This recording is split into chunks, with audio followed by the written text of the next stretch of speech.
Welcome to the GreatBase Tennis Podcast. I'm Steve Smith along with Ivan Ozerets. Hello. And we're going to talk about one topic with two guests where they're backed by popular demand, Davey Anderson and Andy Fitzel. How are you doing, guys? I'm good. Yeah, doing great. Thanks. You?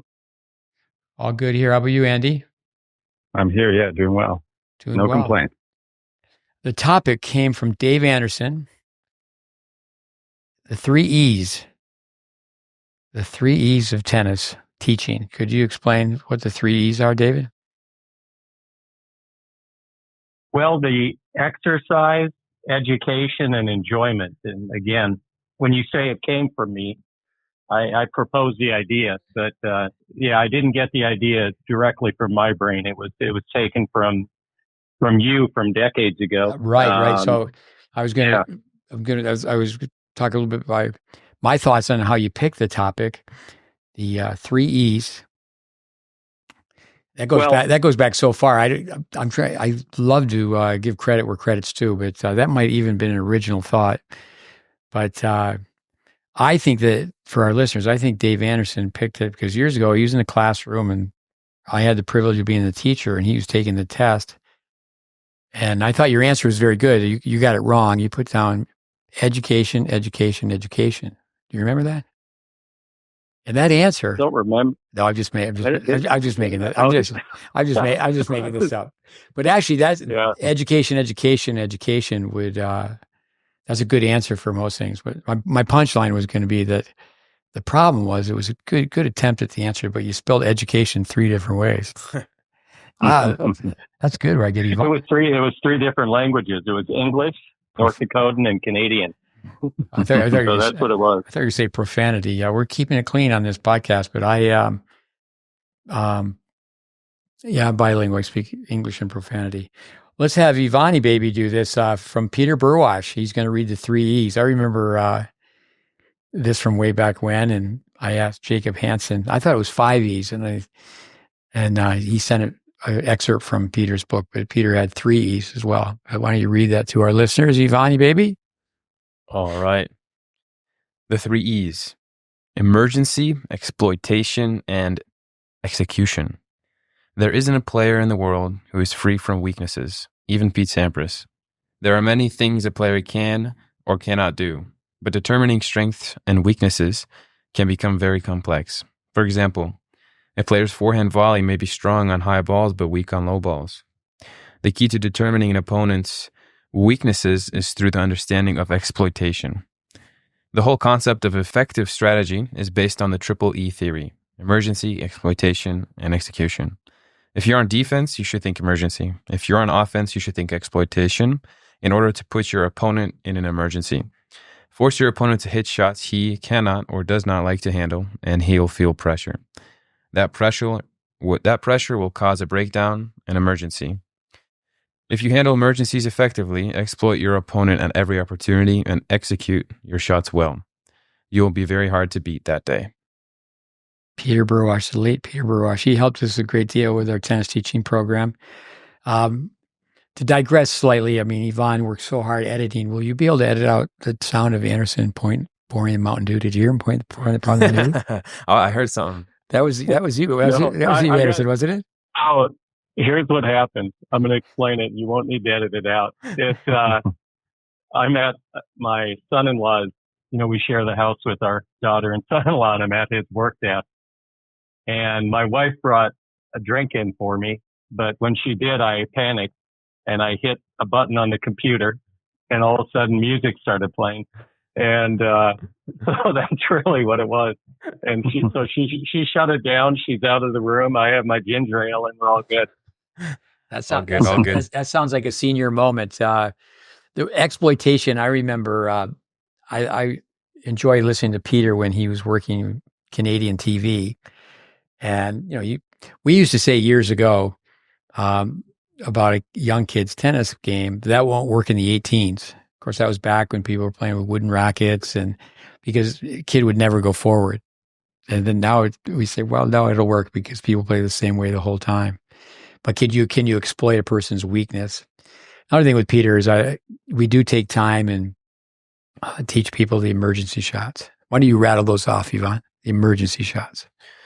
Oh, let's see. You got the classic tweener. You got the side tweener. You have the forehand flip, backhand flick. You have the Jimmy Connors sky hook. You have the backfire, Budapest backfire. Nastasi, yeah. Yeah, we have the backhand overhead, the overhead off the backhand side. Yeah. Let's see, am I missing any? Yeah, that's pretty good. So with execution, do you guys remember Coach McKay, who he was the football coach at USC, and then he was with the Tampa Bay Bucks? Mm-hmm. Tampa Bay Bucks. Dave, you and I are much older than Andy and Yvonne. So Much older. he was being interviewed because the Bucks were doing very, very poorly, and the question was, the journalist said, "Coach McKay, what do you think of your team's execution?" And he paused like any good comedian. He said, "I'm all for it." Yeah. That's great. Education. I did this, and it really took me just a matter of minutes. But, you put a paper clip on the desk. I used to do that and say, all right, here's a blank piece of paper and a paper clip. Write down in the next 5 minutes, how many ways you can use that paper clip. And the point for an educator is, the kid who has the highest GPA or the highest IQ is not generally going to have the most creative list. But I wrote this down as for education that just went fast. Mark Twain, don't let the classroom interfere with your education. Book smart, street smart. Just the Jesuits, just give us the first 7 years. Our logo, we can talk about that, building blocks. Braid, no substitute for a good beginning. The athletes of biocomputer, the deprogramming, reprogramming, learning, unlearning.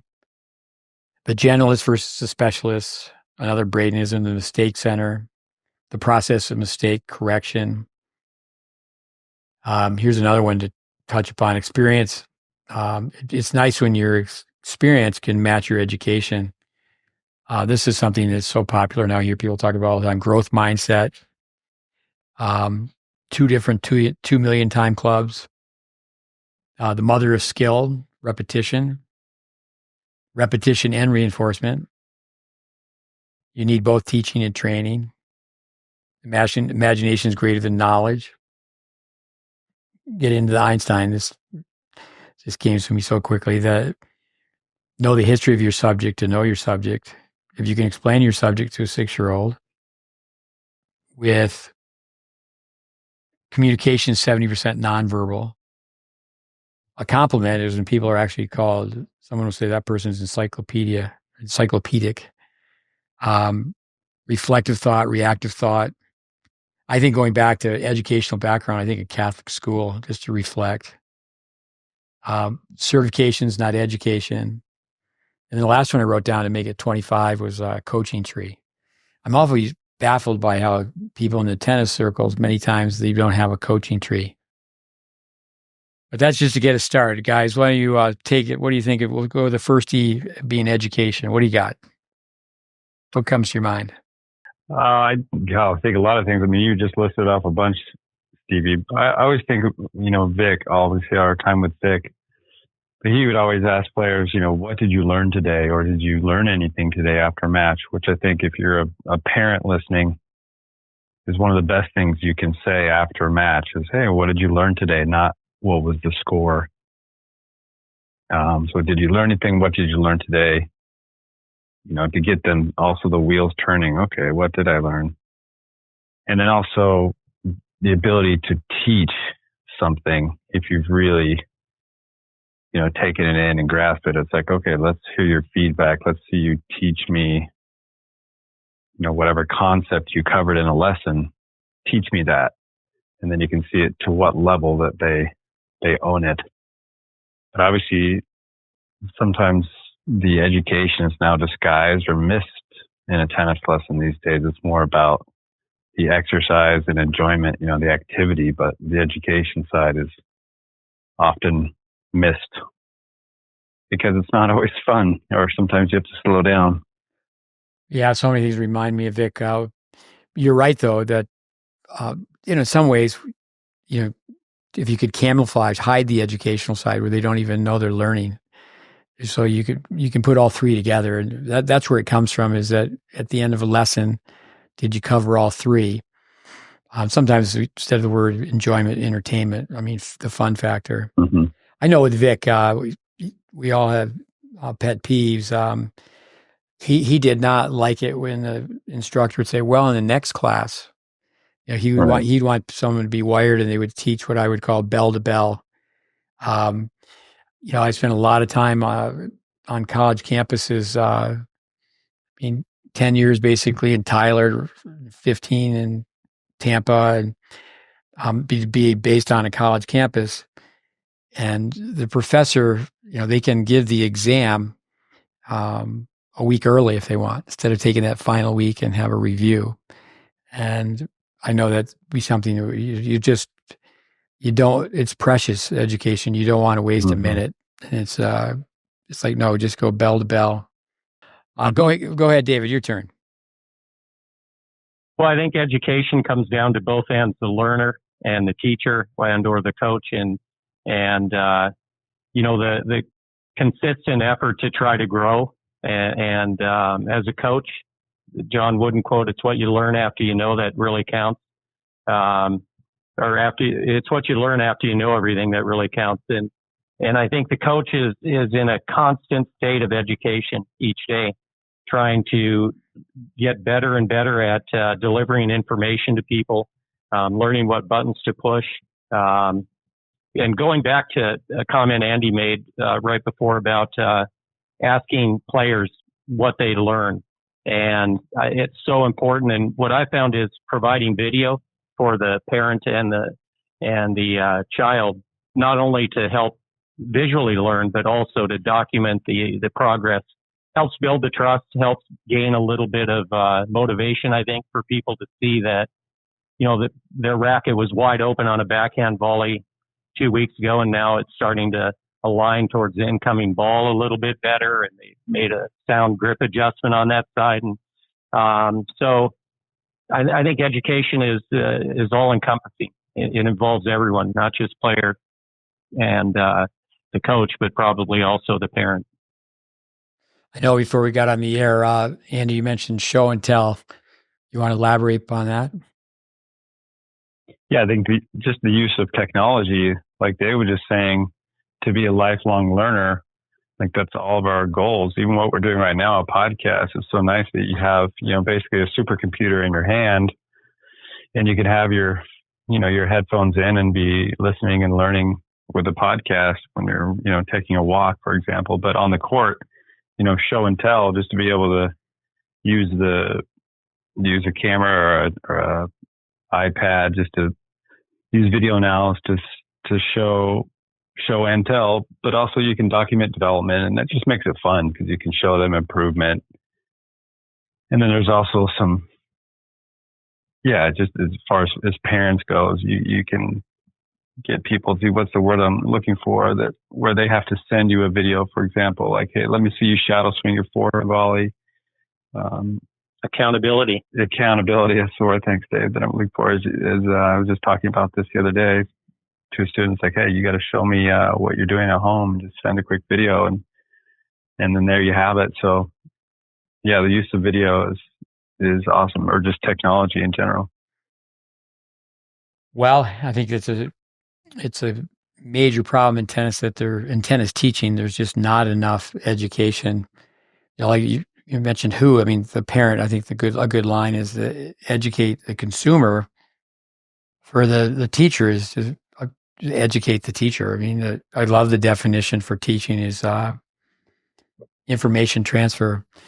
This used to help out. I think this is a trick for if there's any young tennis players. You have an English assignment. You have to write something. On why do you use your phone and just look up the Webster or the Oxford the definition from the dictionary, and some of the buzzwords that will come with that are pretty amazing. The word education? Yeah.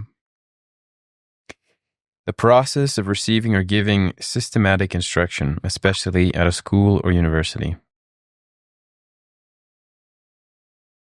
Yeah, when you think of systematic, I mean, I know I've had meetings with, the USTA in this country, the governing body of tennis. In '87, they started with player development. So I've interacted with many people that have been part of that department. And a lot of people are afraid of the word system, fear the word system. Now, Peter Burwash, who learned so much from, I have to think about this for 1 second. We don't teach form, we teach understanding. And I remember when he would come and visit, or his pros would come and conduct a seminar, I would say, you can ask any question, but don't try to challenge them with, well, I know more than you know.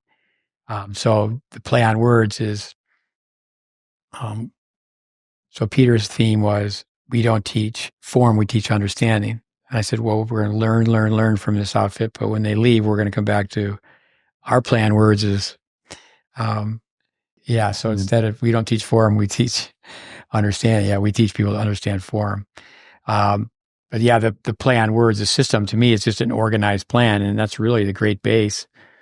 Actually a national coach told a young player that we worked with and improved a great deal that they need to try it. The quote was from one of the national coaches, well, you need to blend in other methods.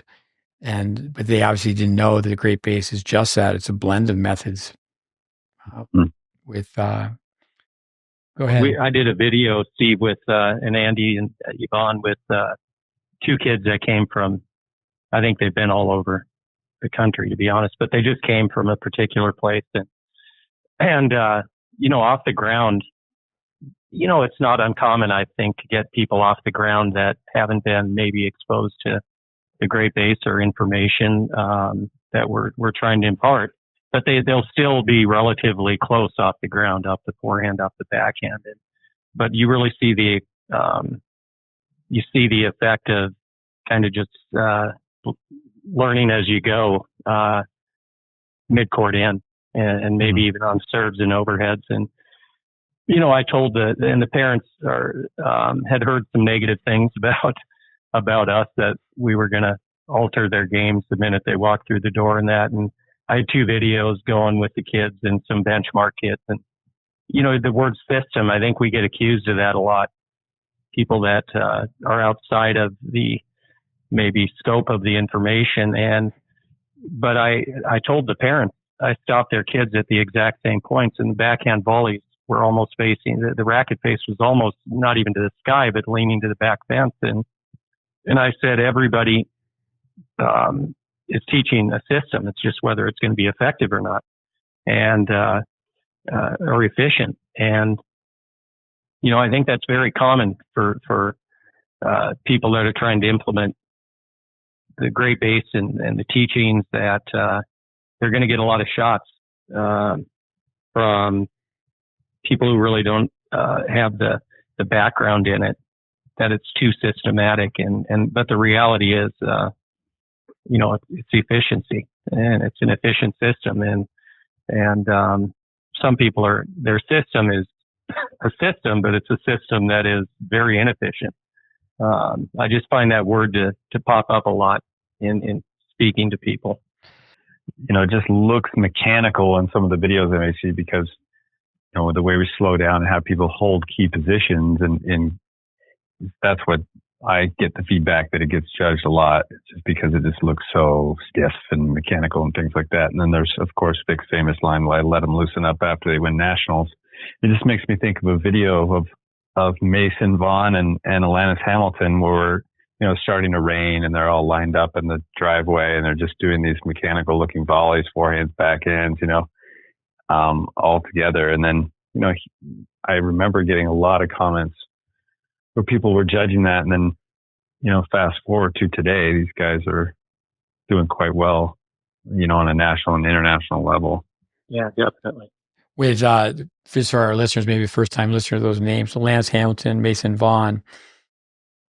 Yeah, they already have an impressive bio. I have junior tennis players sometimes do that rainy day, get a piece of paper out, just write 3 or 4 sentences. There's, right. It's really a humbling experience for people just starting out.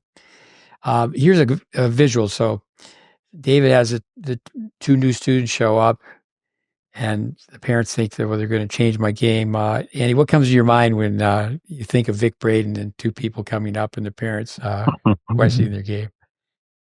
Yeah, in the back room going, change their game. What game? This kid has no game. Exactly. What game? They have no game.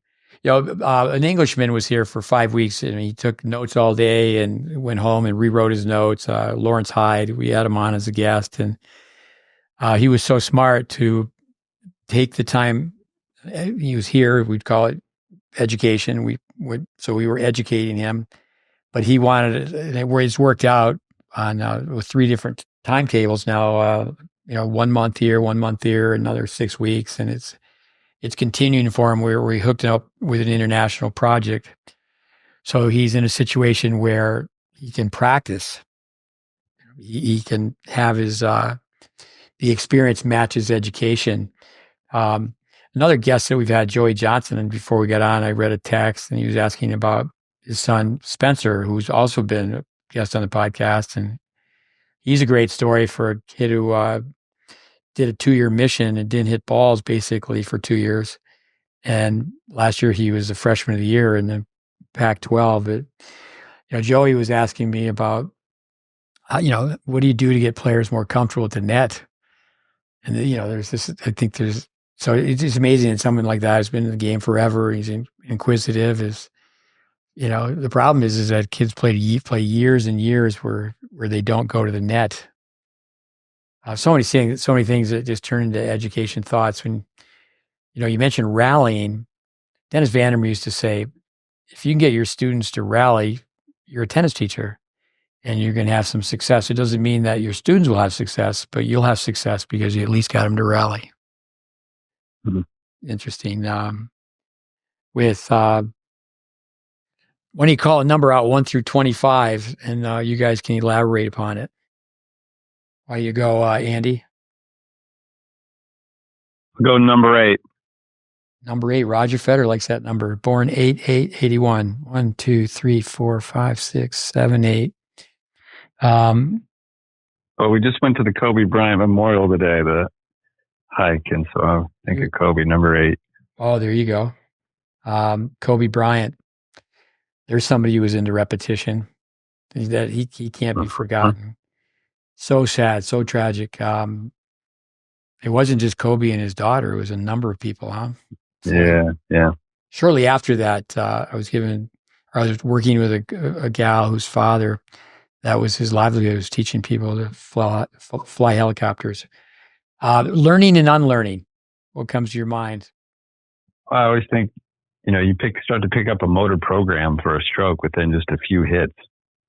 So, a lot of people will innocently start playing the game without much instruction, or like we'll talk about a young kid will be hitting balls against his garage, but they're getting some experience, but they're not getting the education right away. And so then once you've got those fixed motor programs that are inefficient a lot of times, then you've got to spend all that time rewriting that. I wouldn't ever, I don't really say unlearn. It's just, you have to relearn, you have to learn a new motor program that's efficient. And so the goal is that you can start off with a great base, right from the get-go. You get solid fundamentals that you can build off of and not have to go through that process of change that's so difficult. One thing about going through that change, I tell young people, fortunately, it's probably the most difficult thing that they've encountered in their young life is changing technique. With, you could say one thing, guys, I just said this to someone today. I said, well, if you could build a backboard in your backyard, so a kid is innocently hitting against the garage door, they're working on skill, but they're not necessarily working on form because they're just swinging horizontally. So they're getting, I like how Andy will say, you just tell parents and players, you just don't want to get bad reps. Yvonne, give me a number. What do you got? 3. Can I, before we go into that one, Yeah. can I make a comment, Steve? Andy? Yeah. You know, it's what's intriguing to me is, I totally get what was just said. What's amazing to me is how quickly a kid can acquire a bad habit, though, and just go with it. Because we've had kids that, like all of us, right, that, you know, have 3, 4, 5 good years in, and then all of a sudden you don't see them for 6 months. Mm-hmm. And even if we start them from the beginning, it's not like a regression to an old. There was a kid that we had in our program that really became pretty decent and beat Bellamy's kid, that the founder of the Tennis Channel, and Mm-hmm. you know, suddenly he's on the radar, and next thing you know, he's out at the JTCC, and TFO was a young junior running around there, and we didn't see the kid for like 8 weeks, and all of a sudden he came back, and his forehand was identical to TFO's and he wasn't going to go back. And it was amazing to me how I always find that so intriguing, how you can develop that bad habit like that, but, you know, getting the person to develop a good habit seems to be a much harder task. And I think the mind is a huge factor in that, and the power of influence, because peer pressure seems to work a lot. And that's the power of the visual, I think, and having some benchmarks inside of the program or people that you can, you know, that they can aspire to. But this kid never went back. He ended up playing at UT, but he really didn't play. And, you know, that to me just, maybe he just didn't want to go back. I mean, that could be it too, but it wasn't an isolated case. The acquiring a bad habit seems to be a much quicker. We were just Baylor University, and our host was Joey Scrivano with the women's team, but we had a chance to watch the men's team's practice, and there was somebody that we just picked out right away, and he spent years at Brookhaven. And my thought with that is you got to always go back to the well. You got to always go back to basics. Actually, so many things. Bellamy, I made a video for that kid, but, you know, most of the time we make a video, somebody shows up in person, but this was a video that was sent. So, you know, here's a story for two players that Dave and we were working together years and years ago in the 80s. Julie Scott, and I know she was 1 year 29-1 at Stanford, so she became a very good tennis player. And another young boy, Alan Boyd, he had a twin. And yeah. Alan, we worked so hard. He worked so hard. He really wanted to make the high school team, which he did, you know, to get so he could be, you know, even if it's the bottom of the lineup, but you're in the lineup. So, but he came to visit. They both came at the same time. So these are kids that Dave and I worked with in Texas, and Dave and I were in Florida in Academy in Boca Raton. I remember just digging and digging for the VHS back in the day. And Alan Boyd he had gone totally back. It was like we never gave him a lesson. He had totally reverted back. And, you know, tennis is a science, but it's inexact science. And, you know, I think with nerves and anxiety, you know, some of those intangibles and where does that come from? But it's really interesting how people can retain, you know, they like you just mentioned, you know, can somebody work with you for 3-4 years, and what happens if they leave for 3 or 4 months? Yvonne, number 3, the Jesuits. I love this one. Just give us the first 7 years, referring to education. What comes to your mind, Yvonne? Just give us the first 7 years. Well, I think of, we worked with one player today, brother and sister, and the sister is, I'd say, more apt than the brother in terms of athletic ability and coachability. And you can tell that they both have palm up on when they throw a ball, a football. We have 3 sizes of footballs when they throw a small football, when they serve as well. And, you know, from the get-go, obviously it's logical and intelligent, like we like to say, to throw towards your target, put your palm up and just go towards the target with your palm. However, they had to either see that or be taught it, and it had to be reinforced. And more importantly, it wasn't reinforced that they were doing it incorrectly from the very beginning. And we did in the classroom here, while we were waiting for some course, we did some running technique as well.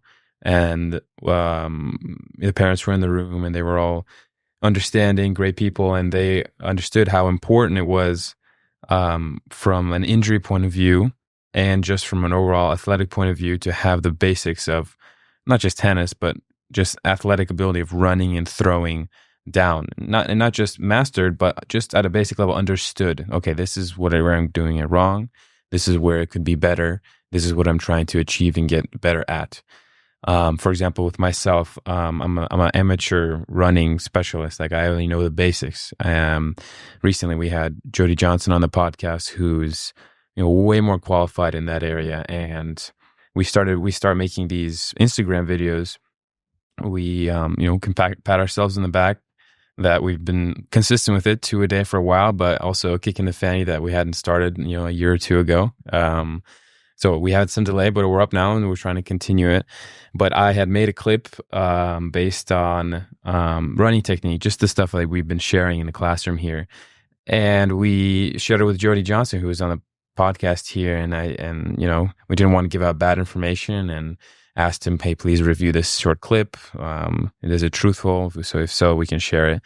And he said there were some good parts, some bad parts. So with anything you're learning, so we might remake that and send that back out. With going back to those two players that we helped out, they're all both palm up, and I can tie a few points into this since I get the chance to speak here. I always love listening to you guys because you guys have obviously more experience in the game and whatnot. But education is the best form of retention for learning is to teach. We've gone over that, and the cornerstone of the GreatBase is really a cornerstone is peer teaching. It's so amazing just to witness how powerful a kid teaching another kid is. It's in my eyes, it's almost more effective than the coach presenting the information, because you see yourself in the player that's helping you. And it's also very, very important and crucial and helpful if you have a player of that's a lot better in their area. Let's say if we're not specific to tennis, but if we are specific to tennis, let's say a better player is doing the same routines that you're trying to get this beginner player to do. It's like, wow, this player's doing this, so I'm doing it. And it's been mentioned before in the podcast. Good to reiterate. Andy, let me ask Dave a question, but I'll come back to you in a second, Andy, with or when Dave's done, which won't hopefully be a second. With Vicky's always go the 3 ways of learning. So we'll come back to that with you, Andy. But educational background, Minot, North Dakota. I know they have schools there because I was so impressed with Anderson's. How's it go? He's a poet and he doesn't know it. I can rap like Andy. We got to rap sometime. There's the other they were doing that before he came on the air with Freddie Foreman, one of a longtime crony of David's. He's from Minot, North Dakota. So I would get these guys. We haven't done that in a long time, but I would get, Freddie would send a poem basically chirping Anderson, but Anderson would rebound, and I just was so impressed that Anderson was showing that he was a verbal heavyweight with his gift of very quickly, instantaneously, almost writing a poem. But Dave, talk about for me, I think it's very important. Educational background. I think talking to grandparents, talking to parents. How about for yourself? What do you think is different between when you were a kid and a kid today from an educational standpoint, and how parents are in the mix on that? Yeah, to Yvonne's point, in the Jesuits in the first, I think the key there is the first 7 years, and I mean, yeah. I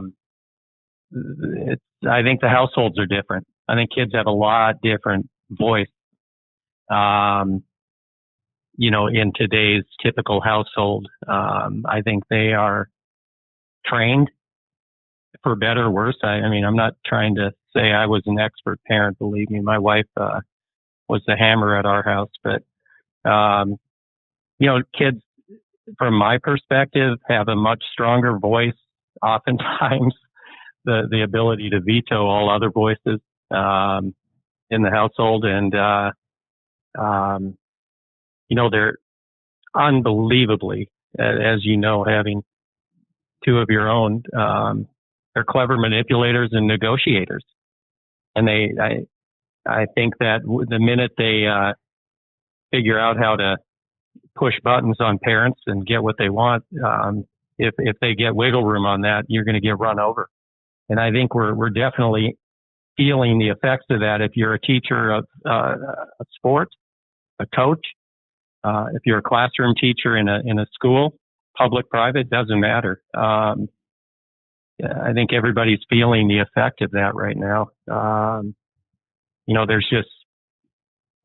was just a little different feel to it, growing up as a kid, much longer ago, a long time ago. And I watch my grandkids, today. I was with them most of the day, and the little one's already figured it out. He's 4. And I mean, he's just got the art of manipulation down to he's got his PhD in it already. And given the if you give him a little bit, he's gonna get a lot. And he's probably it's gonna work for him in some cases, but it's gonna backfire in others. And so I don't know. To me, I think parents have gotten much more lenient on character development. The kids they're very well behaved now, right? They're polite. They know how to address and shake a hand, some of them, and the ones I deal with anyways, especially if they're going out to particular schools. But I don't know, there's an element of grit and, resilience that I don't see. And I think you get that from failure and falling on your, flat on your face and having to get back up on your own and being told no a lot. And I think that I had a guy that showed up at the club the other day to take attendance for this off-campus thing we do, and he was probably in his 80s, maybe more. And I just asked him a couple questions. Next thing I knew, I found out he was an Olympian in Munich or Berlin. He was in one of those Olympics, and he said, "Hang in there." He goes, "Everything in his lifetime has come full circle several times." He said, "We'll get back to it." So I'm hoping it does. I really do, because I think it's hurting the kid. No, that's such a positive. To hear that things will come back. Angela Duckworth, for our listeners, write that name down if you haven't read her work on grit. I was one time years ago visiting the NC State campus, talking to the men's team. Matt Cloro spent so much time with. He was working there at that time. I wasn't, but I was there traveling through with Austin Krajicek, who, he's somebody who brought up, who cracked the top 100, and he's ranked 1 in the world. So I was scheduled to talk to the NC State men's team, and trainer was there. He was much older than me, and this is 10 years ago, give or take. And he had worked. I started asking him, and he was the trainer for Jim Valvano. I just said, "Wait, were you here in '83 when they won the NCAA men's basketball team?" He goes, "Yeah, I was the trainer." And then what I said was, "Hey guys, no reason for me to talk. What we'll do today is I'm just going to ask this fine gentleman questions." And of course, I gave the guys on the team gears because they hadn't even chatted the guy up. Speaking of Austin Krajicek, one time I was with him at Indian Wells, and at that time, I'm going back, so I would say the guys driving the vans were all in their 70s. And I said, "Krajicek, take those things out of your ears." Of course, I've known him since he was 7. And I said, "It's just you and I in the van. We're going to talk to the guy who's driving the van. We're not going to listen to music." And it was just so many of this. So we did that, and so many of the stories where this one gentleman, the clothing line Tail, that's gone away, but it was mainly apparel for women.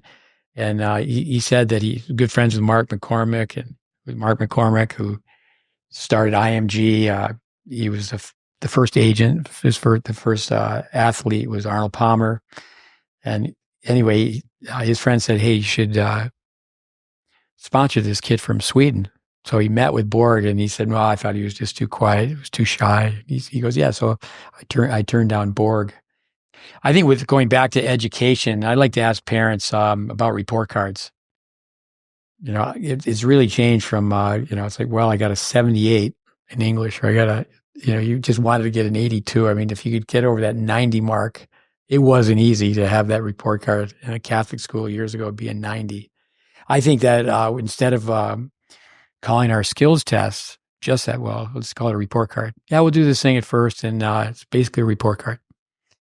Now kids, it's pretty liberal. It's not so black and white. This is what you got. You are, there's no such thing as a B plus and a B minus. I mean, you're a B or you're a C, and you can, you just have to work so hard to not be in that area that you don't want to be in C. The best of the worst, worst of the best, average. Andy, go 3 ways of learning. Vic Braden. Yeah, I think that really comes from Richard Schmidt, motor learning specialist, UCLA. If this is what you're talking about, blocked, variable, and random practice. Yeah. Yeah, block practice, just meaning let's say you're going to do a forehand, you're just going to do the same forehand. It's coming in at the same speed, same height. If you're really trying to work on some specific technical aspect where you just need repetition and slow things down, so you just have blocked practice, staying in one place. Then you have variable practice, which would be hitting different types of forehands, high forehand, low forehand, forehands on the run, open stance, different heights, different speeds. So it's the same shot being a forehand, but a little bit more varied. And then you have random practice, which is match play, where the brain has to come from one software package to the next. So you've got to pull up a high backhand and then hit a running forehand and then a volley and then an overhead. So and the faster you can go from block to random, the better.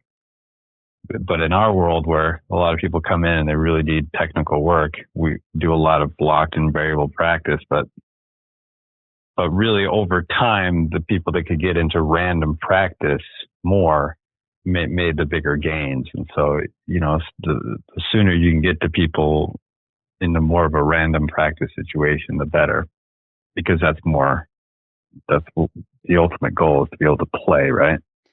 No, well stated. One thing with that answer, Schmidt, that tape, for me, that would be my favorite tape. If I thought of Vic Braden's contributions and I go education, I would go, okay, the tape, motor learning. But it's interesting. The question, a test is a tool. A tennis match is a test. A match is not an end all. There's no failure. It's not like it's over. So many times people take a test and they don't review the test, but a test is just a tool. So in asking you that, I'd have to go back and go, well, I didn't ask the question very well. You answered the question great, but as far as enjoyment, my favorite Braden tape would be the doubles one, Go for a Winner. We've talked about having just a podcast playing that tape and push pause and we'll talk about it. Push pause, we'll talk about it. But actually, no, I was thinking about visual, audio, and kinesthetic. Why don't you answer it that way as well? Go ahead. Yeah, different types, the way people process information. So I think, many visually where we were talking about video, where you see the video, and then some players need to feel it. So they just, come in and, maybe even close my eyes and take me through the motion. Let me feel how the body needs to move or my racket needs to move. And then the audibles where people can really process information, by hearing. So if they listen to a lecture, then they can really process the information that way. But I think for the most part, what we deal with is more of the visual and the kinesthetic. Oh, thanks.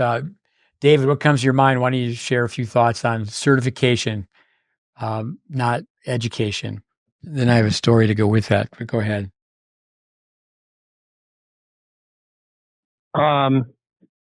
Certification is kind of like credentials. they're often just man-given and they're fooling. They're deceitful sometimes and too easy to access. Both of them, really.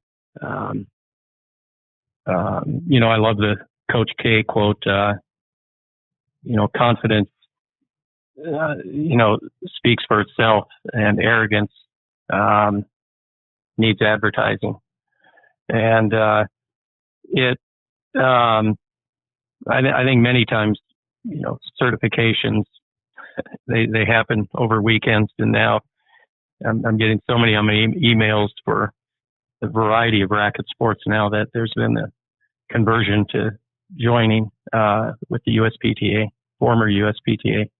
But I think at least it's a starting point that shows you're committed and you're in the business. I think they're not even really, I said this to one of my coaches yesterday. I said, the first 5 years, it's kind of like you're in a mile run, right? Coaching. And your career, say, is the mile run or the 1,600 meter now. And the first 5 years, it's kind of like you just heard the gun go off and you're rounding only the first corner. And that's if you get complete exposure and handle on the information to some degree. And the certification, I don't even think, I don't even think maybe the trigger's being pulled to fire the gun. That's how I think of it. Education. I know a lot of great coaches that have no certification. Right. That's why I've always thought that, Steve, the GreatBase, really should have a bona fide certification. And I think that within 5 years, I think it would expand to where it's not only rivaling, but eventually would surpass USPTA, former USPTA and PTR. It certainly would in merit and what it offers to a person looking to make a career in tennis. Oh, thanks for saying that. One thing, just recently in the past week, talking to some people that could help me with this, I think really would help the GreatBase is if we offered liability insurance. I've been a member of the PTR and the USPTA for 40 years and was a tester, and I encourage people to be certified. I don't think you really can have a voice to be critical of either the PTR or the USPTA. You have to be on the inside. But no, I think that if we could put that together, I think a lot of people would, because the liability insurance, sometimes you have to have it to secure a job, secure a tennis job. But here's the story on certification and education. Atlanta is a big, big place. And I was there training tennis teachers for a company that ran all these Alta programs. And I was given that opportunity because David Weiss is somebody I trained, and he was in Atlanta, and he had a skill set to teach, like 18 people at one time. And the gentleman owned the company called Tennis to Go, or Tennis Plus, but the company was Tennis Plus, but it was really Tennis to Go because you're nomadic going from one of these in sprawling suburbia, one of these hard court facilities to the next one, because there was a lot of unmanned tennis facilities in Atlanta. So the Tennis Club of the South, the tornado touches down, and there's really no more outside teaching because it's just so wet. And, there's debris on all the tennis courts, but the Tennis Club of the South was really struck and damaged by the tornado. So I show up, and Dennis Vandermeer's there. So for 2 days, there was really no tennis.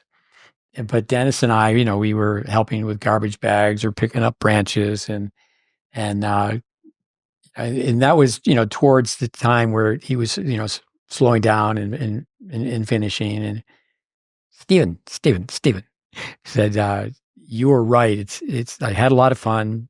I did help people, but that's where I got the line. That came from Dennis Vandermeer. Steven, you were right. It's not certification, it's education. I love Dennis's confidence. He came to visit our campus for the first time. He came every year. But he came the first time. He goes, Steven, how's this going to work? I can teach people in 5 days what it's going to take you to teach in 2 years. I just love Vandermeer's confidence. But But why don't we go one more round each of this 25, and then we'll move on to how we have to combine exercise and enjoyment. Andy, give me a number. Let's go for 13. 13 for Fitzel. Growth mindset. I mean, that's you got buzzwords, but that's definitely a phrase. People are always saying that you have to have a growth mindset. What comes to your mind? Do you have a growth mindset, Fitzel? Come on. Do you have it? Yeah, I think just a willingness and openness to learn, to explore new ideas. And, we talk about Vic all the time. He would always say, yeah, hey, I'm open to everything. You just got to just show me the data, show me the research. So that's the whole thing is that, if there's facts and science behind it and there's a better way, go for it. But yeah, just to be open to learning and wanting to continue to learn. Interesting. You mentioned data today. I communicated with Stephen Robertson from South Africa. He worked for Julian Krinsky forever. He was on our podcast. He wrote the book Generation Z. So I know he's going to write a book on Generation Alpha generation. And he said, we don't have enough data yet. By the year 2028, we think that we'll be able to see because right now he said that the kids, the Alpha generation, they're pretty much showing the same type of signs of Generation Z. With David, give me a number.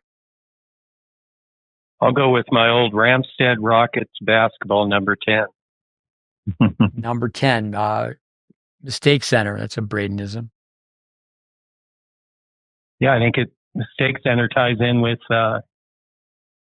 growth mindset.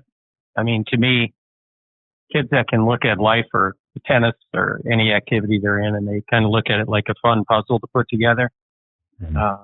They just enjoy it, and it kind of goes back to I tell kids tennis tournaments are a birthday party. I mean, they get to be away from the club. They don't have to listen to me yell at them because I see the anxiety level on Thursday, and they've already played the match on Thursday, and it doesn't begin until Saturday at 10, and so they've already made the mistakes. I mean, I believe in preparation mentally and all that for a match, but these kids are going into tennis matches like they're taking an SAT that's gonna determine where they're going to college, which again to me doesn't really impact that much. It's what they do there, and they're going to be more prone to mistakes. I mean, people who are jumpy tend to make more mistakes. We're in probably one of the biggest sports that is nothing more than a series of mistakes, and I think that having the education of knowing the realities of just the numbers, right? I think we've known the numbers and the stats for many, many years. But when Federer came out and gave his commencement speech and stated he only won 56% of his points, and, it spread the word really quick. And suddenly just random people were becoming aware, but I still don't think they even get it that, they're just going to win on at his level. He was winning barely over 1 out of 2. And so, yeah, I think that the more we can get people to have the ability to self-correct when they do make mistakes, I think it breeds confidence, mental toughness, often more than people ever imagined. But yeah, it's got to be looked at differently. I think people have to often change their paradigm and how they see it. With for our listeners, go to YouTube, Roger Federer commencement speech. If you haven't heard it, it's at Dartmouth. When I was a kid, I'm the youngest of 6. I thought commencement meant the end, not commence fire, but ceasefire. It's over. Because when someone finishes high school, they're like, I'm out. They're so happy I'm done with high school. I mean, a lot of people back in the day, anyway, my older siblings, high school, it sounded like a jail sentence. 1 more year and I'm done. But I tell people I have a Dartmouth education. I went to this prep school 5 minutes from Dartmouth, and a lot of the instructors, most of the instructors were from Dartmouth. I tell kids all the time, you don't have wisdom. You have wisdom teeth, but you don't have wisdom. Wisdom is knowledge with time. 2 ears, 1 mouth, or they listen to their parents. But I'll I like to surround myself with people smarter than me. That would be Yvonne sitting at this table. But I'm going to test Yvonne. Great Mark Twain quote. I'll just give you one hint. Idiot. Remember the quote? I do remember it. Yeah, you told it to me. Here he goes. Don't argue with idiots. They'll take you down to your level and beat you with experience. Exactly. Yes.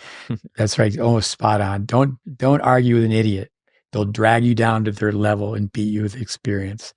But the other one, why don't we go with some comments on this from Mark or from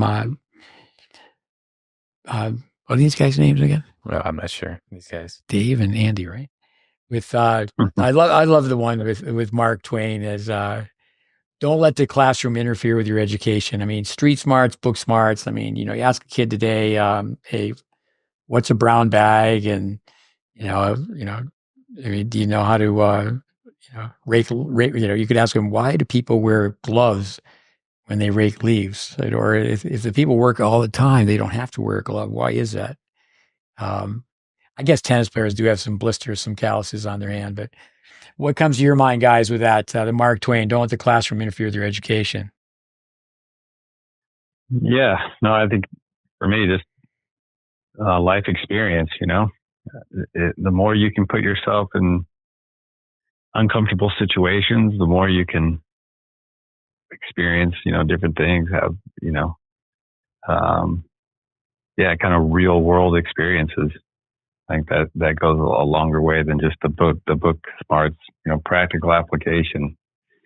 I was talking to someone the other day about taking the blue bus from Hollywood to UCLA when I was a young teenager, and what an experience that was just to, have a tennis bag and be on a blue bus, and the way you had to just kind of scan your world and be on guard, and just any real world experience, I think, is gonna, when you travel, for example, I mean, you're gonna just learn so much about other cultures and the way the world is than being stuck in a classroom, learning about it in a book.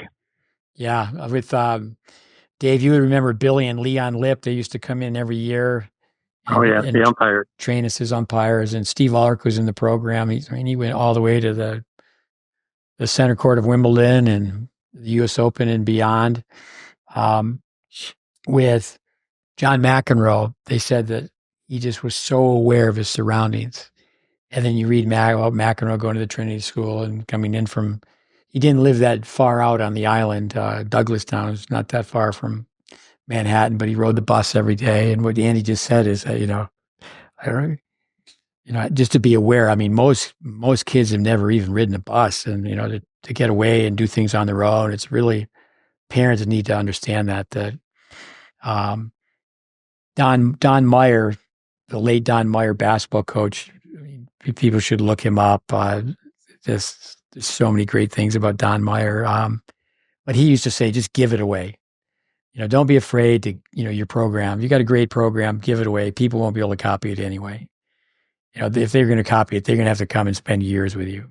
But just give it away. And but I think with education is sharing, but you really have to acquire information. And I think with, like, say, psychology, are you an academic or a clinical psychologist? You do have to get away from the classroom. Let's go with exercise, guys. Well, I think I could lead off by saying, I think one thing is that you need to incorporate exercise, because that's certainly part of the game. And, that's part of having a healthy lifestyle, and why people need to recreate. But to me, I like to say, okay, we're going to have you do this exercise like they do in baseball. You're going to hit off a tennis ball off a tee, but then we're going to have you do that 4 times slowly. And then what we do is we put a jump rope behind it, and say, okay, now jump 40 times. And it's amazing how they like to go really slow, hitting off a cone. If you incorporate exercise right away with education, like, say, for example, Yvonne talked about it earlier today. I came in the classroom here, and he's doing slow motion analysis on running technique. And, first of all, someone's going to show their character by how they pick up balls, but how do they run to pick up balls?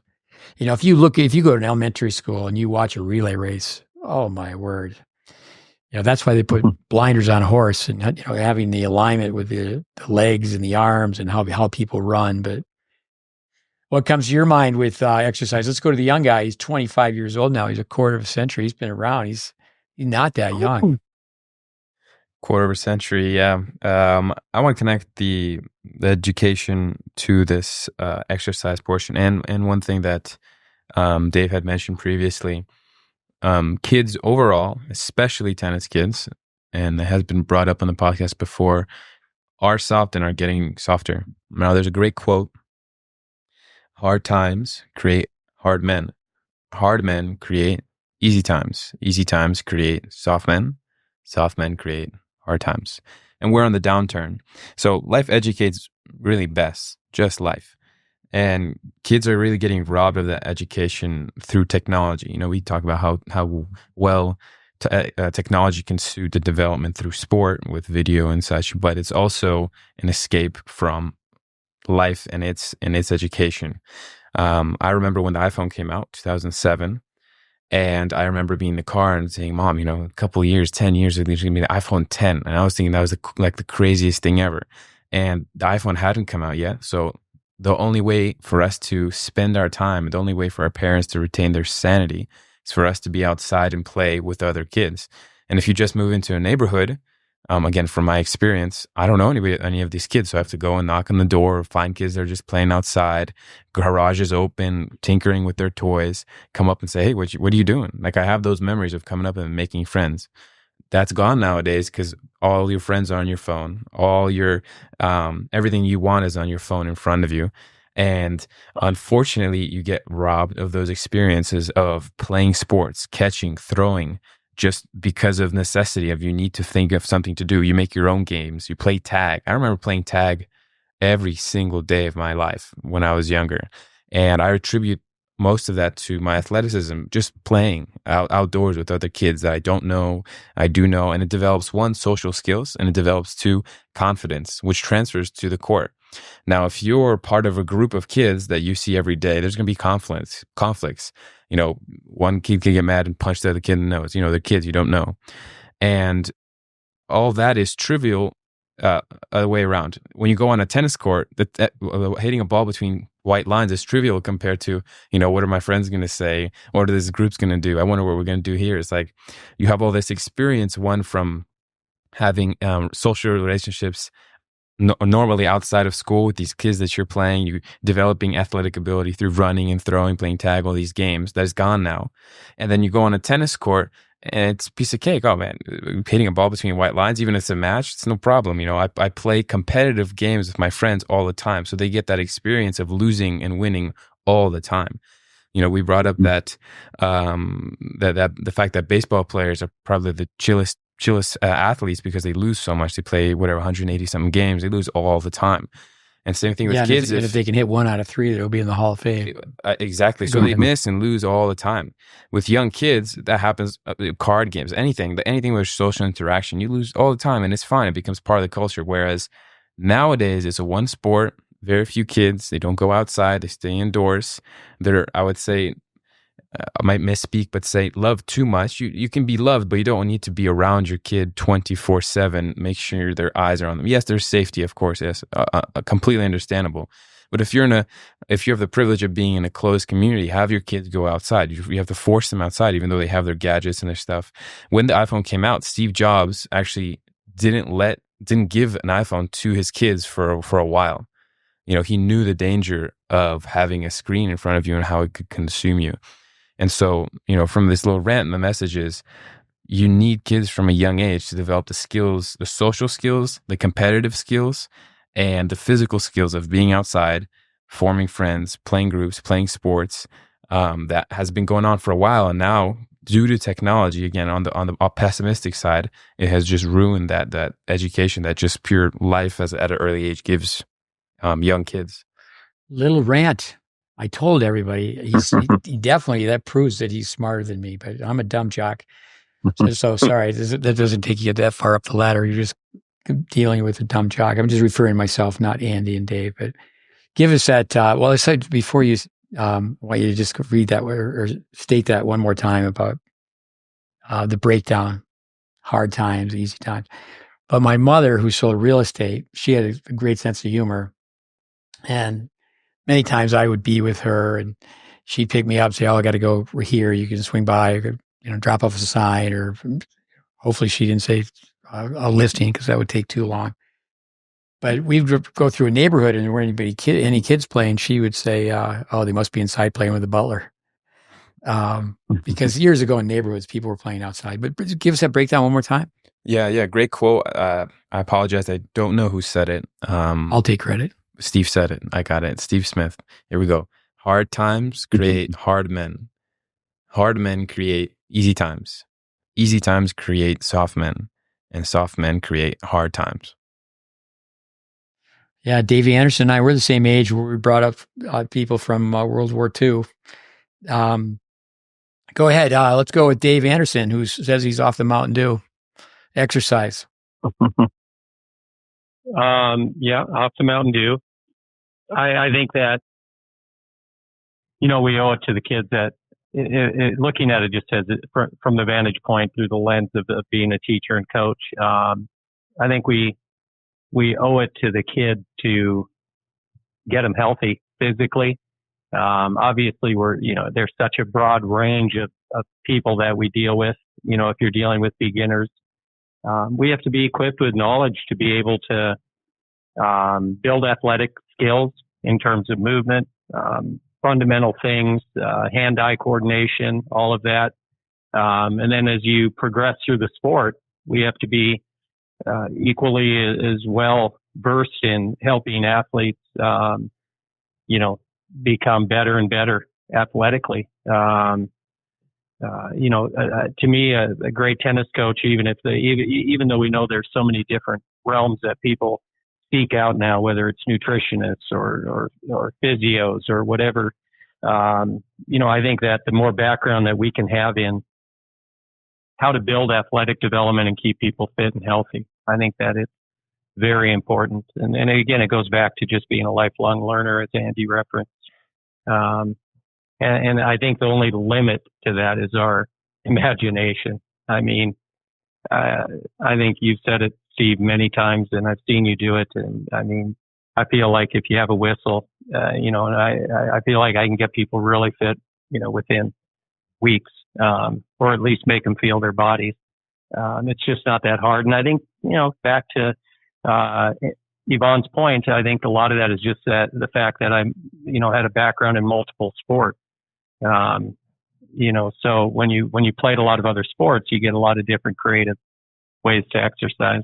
But, tennis, is under fire, as we know. I think that, I'm watching every day at our facility, the conversion, in preparation for Friday's, start on November 1st for the World Pickleball Championships. And I'm noticing more and more young kids. I think the opposite has occurred, as we know, in the sport, where it's a lot of 25 to 40-year-olds playing it, but I'm noticing more and more kids playing it. And I think they're coming off the court and they're sweaty, and they may get in the car, as we were talking about, and they may not remember what they taught or anything, but the parents are going to see them huffing and puffing and think that they got a little bit of a workout. So I think we have to compete with that to some degree without selling our soul.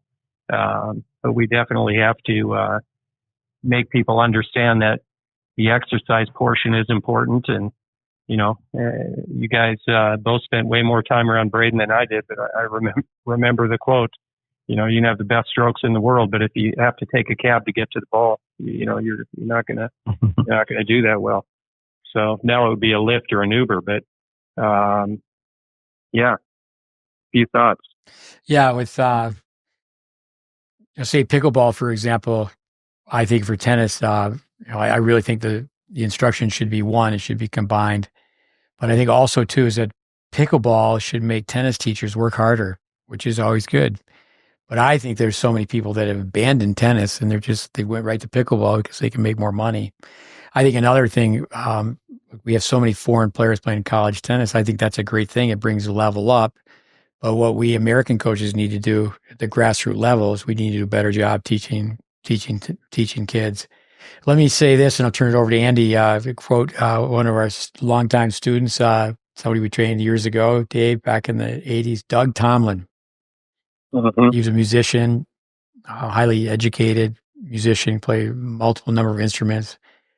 And how he would define a tennis coach, some tennis coaches, you say, that guy's a great tennis coach from the knee down.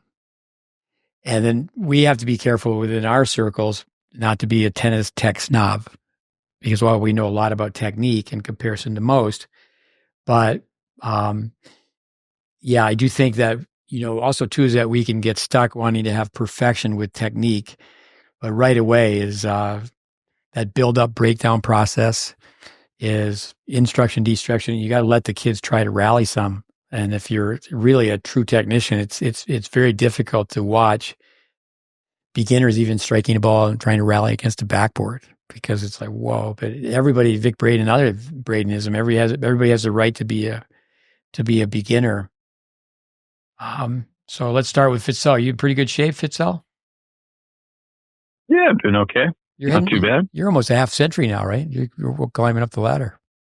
Yeah, I'm climbing the ladder. It's got good hair, though. Got good hair. Distinguished. Not too bad. Gray. What do you think with the threes? What are your thoughts when you think of exercise? Yeah, I know. I played a lot of different sports growing up. Being, fairly ADD myself with the way my brain works, one of the things I loved about tennis was just the variety, but also just the fact that you just run, and expend a lot of energy. And I think the research is that the lifespan is 7 years. I believe it's either 7 or 9 years from tennis players or racket sports, I guess we could generally say. But so, the health benefits involved in racket sports and tennis, I mean, that in itself, you'd think would get people interested in playing.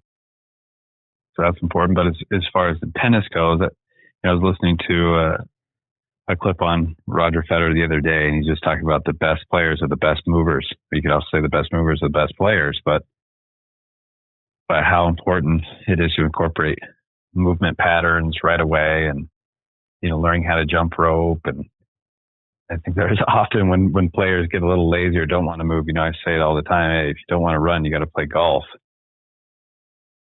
But yeah, exercise, for me, it's part of the enjoyment. Those two go hand in hand, health.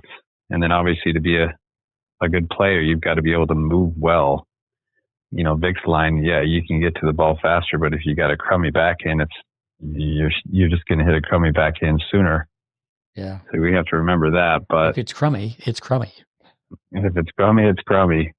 But yeah, exercise 100%. I mean, you got to get people moving as well. I think like what you said, simple ways, like, okay, let's have you just do a figure eight through a cone for 30 seconds and then you can shadow swing for a minute, or you can, hit a few balls, even to a higher level. Okay, let's get you completely exhausted and then make you have to hit 10 balls in play.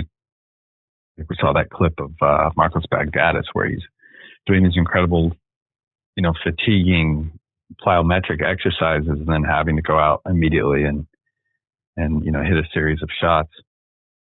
So all kinds of ways. I think imagination, being greater knowledge, you can come up with creative ways to get people to move and also work on good fundamentals at the same time. One comment reminds me of so many. I was in France with my son Connor at Patrick Moneygoulou, and Bagdatis was there. And just as soon as we showed up in the cafeteria, it was really a restaurant. This is when he was outside of Paris, and Bagdatis came right up to us, introduced himself. But he's running hills with the 10-year-olds. This is the first thing that comes to my mind with Bagdatis, with a smile on his face. With ADD, I think Anderson, I think Fitzel as well, could do some writing for Saturday Night Live for a professional comedian, but ADD, always daydreaming, to come up with an acronym. It's not all bad. It's not all bad. I think all the time is that kids on the cell phones, I mean, they don't daydream. You're not looking out the window. They're not thinking, what if? With fitness, first time I was ever in Japan. So plane lands, you look out the window, and a group of Japanese employees at the airfield, they come out, they're in a circle, and they start doing jumping jacks. They're working out as a group. So adult tennis, I've made this mistake. I've certainly done a lot more junior tennis than adult tennis, but I remember doing a junior camp or adult camp one time, and it was after lunch, and I said, all right, everybody, just jog a few laps, loosen up. And all the adults were just staring at me, because adults in adult tennis, they don't run laps, but in Japan they do. What comes to my mind is when you do tell a tennis kid to run a lap, at the most they're going to run 2. I'm talking about just jogging around one court. Hey, jog, you just English. I said, jog some laps, and they run 2 and they just stop. But that's what they're used to. They're not used to just running, and so you say, okay, yeah, just keep running, get your body temperature up. But also too, I was telling a mom today that, years ago we've come along that, Virginia Slims, we've come a long way, baby. The cigarette company was sponsoring women's tennis, but there was such a thing as a girl's push-up. It was a half a push-up. You just keep your knees on the ground just with your upper body. But no, it's really, it's amazing. Beginners come out and they can't run with very good alignment. They can't do push-ups. I mean, really, one of the amazing things is that you tell kids, okay, lay flat on the court, put your hands on your stomach, not behind your head or under your rear end. Put your hands right on your stomach, look straight up at the ceiling or the sky. Put your feet together, lift them up for 6 inches, and see if you can keep them there for 10 seconds. Beginning tennis players can't do it. It's just like with, then to say, okay, let's take it up a level. So I do think that's where a lot of times here in the U.S., when a kid goes to a tennis facility, they're lucky if there's golf and swimming. That's all they're going to see is those 3 sports. But overseas, the European athlete, for example, they're around athleticism. I can remember being in Prague. It was the first time I saw tennis players play. This is way back when in the 80s. So I saw tennis players playing soccer, mini tennis soccer. I mean, mini tennis playing soccer, but with a tennis ball. Does that make sense? Mm-hmm. And my son Connor was in Germany during the World Cup. He was a teenager, and he fell in love with tennis. And people used to think that he was a really good soccer player because he could pick up the ball with some imagination. Dennis Vandermeer, he would say, pick it up with your racket, don't stoop it over, and pick it up. But no, I think exercise needs to, when the lesson's over, and that's where the 3 E's, going back and training tennis teachers in the 80s, is at the end of the lesson. Do they break sweat? What did they do? What did they find out about themselves? Not just as a tennis player, a ball striker, but what did they find out about their athletic makeup?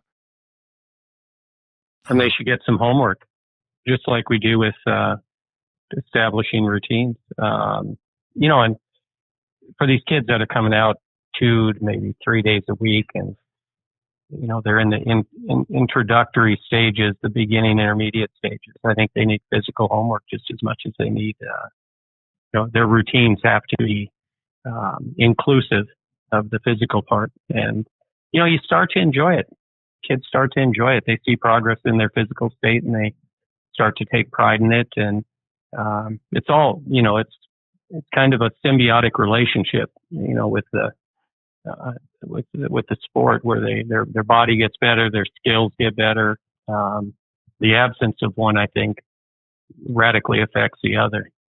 Just the for the brain, reducing depression, anxiety. I mean, especially being attached to cell phones and whatnot today, there's so many benefits to exercise in general, the endorphins, all that stuff that's so important. I remember being at Ohio State with Andy. We were doing a a camp, one of those camps where the kids get an air mattress, and one time you were with JJ Wolf, but another time, you and I had been in Germany, so we end up coming back to the U.S. and we're doing this camp in Cincinnati, but we had to go from Cincinnati to Columbus. My son Connor, he was done with Ohio State, but he had a car that had been there for like 6 months. So then you and I were going to go to Philadelphia and do a clinic, then go to the U.S. Open. And so I was with you the first time you saw Ty Tucker working players out. And I go, all right, I go, Fitzel, this is going to be awesome. And but when I think of Ty, I think about him all the time when we use those plastic ladders. For our listeners, it's maybe a little more expensive, but you go to on-court, off-court, you buy all the teaching aids. I always need to mention the one on the forehand that you could buy it, but I'm digressing, but I'll come back to that. So anyway, the ladder, I ask kids all the time, do you have one of these? It's amazing how many parents have bought those ladders for their kids. Why Ty Tucker, coming back to that, he goes, I hate those things. Because really the ladder comes from football players running in and out of football tires. And the football coaches wanted to get big truck tires. So, they would line them up. So they put their left foot in and their right foot in. They got to really lift the leg. So, and then also too, you don't have to buy a ladder. If you have a piece of chalk or some tape, you can actually tape one to your basement floor, your garage floor. But so, 100%. So Tucker, I hate those things.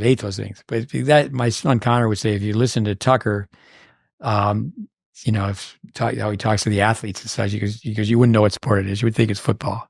But the level of intensity and the number of balls he feeds and how hard they work with the forehand. Help me out with my brain cramp digressing. What was I going to say, guys? On court, off court, the forehand gadget. Yeah, the forehand gadget. So you could buy those ladders from. He's a PBI guy, Joe Denoffer, but I don't know. He's based out where you are, Dave, in Dallas, but. So he has a clicker of all the teaching aids, and if you break your wrist and you hear the click, it means you have a very good forehand. But I did tell him, I said, no, for a player starting out, even a player who's been down the road, an experienced player, to play from the shoulder, to play from the upper arm, vertically lifting instead of playing horizontal pulling. But yeah, that comes to my mind is that, just having two simple cones and having kids running out of those cones backwards. When people play points, what do they do when they're not playing points? Does a kid have a skip rope in their bag, and then how well can they skip? Can they do double jumps? And anything that could be measured could be improved, right? I do think that's one positive technology is like Dave, you've got so many people working for you. Is the kids, what routines do they do? And even if it's just once a week. We hope to do a better job with the GreatBase, daily monitoring program. We started that. We pulled it back during COVID because people were trying to make a living. But it's free, and to just have kids, static balance, dynamic balance, just shadow swinging, central strokes. But we did pull away the exercises from it because people were embarrassed. Because when you first put it out, say, okay, let's see you do this routine, and maybe it was just do 10 quality push-ups, and then the kids were embarrassed because they couldn't do push-ups. So, but I think that you have to be very sensitive to that. Big universities, they're going to have all the records from all the athletes know whether it's a deadlift or a 40-yard dash. Who has the all-time best of all the different athletes who ran the best 40. Or say Ohio State, and it's all up on the board, but you're not showing the worst. You're just showing the best. But kids, you got to take baby steps, but they have to start from the get-go. Early childhood development. I think with early childhood development classes, it should be you're teaching, in your write-up, a course description, cooperative skills, tennis skills, and athletic skills. It begins with just watching kids run around and picking up balls. Reminds me, Steve, just the other day I was teaching my niece in southern Utah. I was visiting family, and she's pretty much a brand new beginning tennis player. So I had her get a jump rope, and she brought the jump rope out, and I said, have you ever jumped rope before? And she said, no, not really. And I said, oh, okay, so I used the word. I just said, you're going to suck. so also you're going to suck. Just to take off the pressure, the expectation that, hey, you're not going to be able to do this really well right away. She couldn't right away, but within a few minutes, she was able to, start to not have to jump so high, and she was able to get it a little bit. I think with exercise, and the expectation, going back to the push-ups and all that, just be self-aware. It's like, okay, hey, I've never done push-ups before. I'm going to suck at this. I can't do one pull-up, but that's part of the fun, is where you can document that and just go, okay, now I can do one pull-up, or now I can do 3, and you'll gain confidence from that as well. Oh, expectations, just being realistic and setting small goals and then building off of it. No, that's great. That's Steve Robertson, who I mentioned today. I remember training him when he was teaching tennis, and that was many, many moons ago. But I heard him say, and I just think, I make it a story. If you want to remember something, make it a story. I learned this from Steve Robertson. If you do one push-up, you start to grow muscle. Yeah. And then, we actually, when we were kids out, it's like, okay, do 5 push-ups, and they get up. The Royal Mounted Canadian Police, you can work in one place, standing in one place. The thing is, you could do it in a classroom like this or a hotel room, but it's just 1 minute of push-ups, 1 minute of what they call in Canada burpees, we call squat thrusts. But when we have kids do it, well, we'll go 30 seconds, and every other minute what we do is we just run in place because they're just not strong enough. They're really beginners. No, I've told so many kids, because, we work as a supplemental coach. Many times coaches send us players, and I'll ask kids, do you have a physical trainer? They go, yeah. When I go, that physical trainer may be the best in the world, but they need to be fired, because the kids, if you're, same thing with tennis, if you're always with a paid professional, if kids, like Dave said, if they're not doing it at home, they're not doing the extra. Yeah. I think the T-shirt says, I would give Tom Brady, my lookalike, embrace the suck. I think that's great. It's great that you told him that. I think a stopwatch and a measuring tape. Bruce Dern, the actor, you can't BS a stopwatch. And we do the beep test. I have kids do it backwards. We could do it with a side shuffle, over, under. But it's great to say, well, let's do it backwards. But you can't, if you've got beginners out there, you really are hard pressed to do it backwards, because someone's going to fall down and crack their head, because they haven't done enough. And I think what Yvonne was saying is that, kids have to play outside, but the parents now have to be creative. That's where, you've got to get the gadgets or all the teaching aids, like the hurdles that people have, or the ladder, skip ropes, but they just can't be buried in a shoulder bag. It's amazing how tennis kids will come to practice, and you say, you have a skip rope? Yeah. Where is it? It's home. And the other thing too is that, you have a really good tennis player if, they're waiting for their parents to pick them up, and they're going off to the side and they're skipping rope, waiting for their ride to show up. Better yet, that if they put their phone down and use it as a stopwatch, and then they're, checking the carotid pulse and seeing what the recovery rate is. And, I think of this club in Toronto, Richmond Hill. I think everyone knows Richard Hernandez through listening to our podcast, and they have an indoor track at the club he was at for 30 years now, Miron Man, who I was there when he was like 10 or 11 years old. I believe it's 17 laps around this indoor track, and there's a pool underneath, and indoor pool. And that's one thing about, and just ask one of the coaches, hey, do me a favor and film so-and-so running the mile and send it to me. And people could just take 5 minutes. They send it on their phone, boom, next thing you're looking at it. But I do think bad cop, good cop. I think that was already mentioned, that Dave said that his wife was the hammer, that, the kids negotiate, manipulate. But, I think as soon as you get out of bed in the morning, I've coached a lot of kids who, their fathers were part of the NFL, National Football League, not for long, and hit the floor before you, it's personal, before you go to the bathroom in the morning, you just do 5 push-ups. And then do you have that list for exercise you're either hero or zero. And you just commit, I'm going to do, it could be 5 push-ups. It could be some leg lifts. And it's not like, well, I got to stretch and whatever. No, just do 5 push-ups. Just start your day off that way. Right. Anybody else on exercise? How many push-ups can you do, Steve, right now? How many can I do now? I actually have been going to the gym. Yeah, where are you at? I was in the gym twice a day. As far as how many push-ups, I couldn't tell you right now, but I was in the gym. Are you doing many push-ups? No, but I was in the gym today lifting weights 2 different times. You have to, I know you're coming to visit, so. And then I walked a mile. Yvonne's telling me it wasn't, I walked up some huge hills today.